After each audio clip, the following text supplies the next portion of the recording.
অনুরূপ ভাবে হিন্দু মুসলিম যারাই ধর্ম প্রচারক আছেন কোন জায়গায় বলেননি যে আপনি মুসলিমকে মারলে হিন্দু নেকি পাবেন বা স্বর্গে যাবেন, আর মুসলিমদের কোন ধর্ম জায়গায় কোন জায়গায় লেখা নেই যে আপনি হিন্দুকে মারলে আপনি জান্নাতে যাবেন। কোন মানুষকে আঘাত করা যাবে না, এটাই হচ্ছে প্রতিটি ধর্মের এই করে।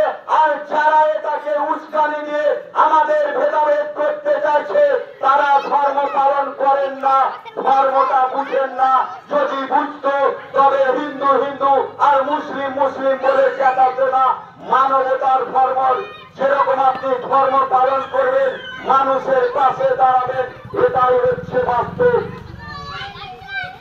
আগামী দিনে যে বিজেপি খেলা খেলছে মানুষে মানুষে বিভেদ, এই বিভেদকে আমরা শামশেরগঞ্জের মানুষ ঘুরিয়ে দেব।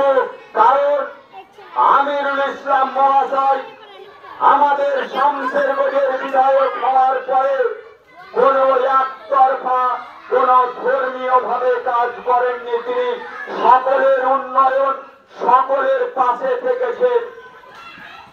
আজকে যদি বলি যে একজন বিড়ি শ্রমিক বিড়ির মজুরি যেটা পাচ্ছে, কি দেখলাম কদিন আগে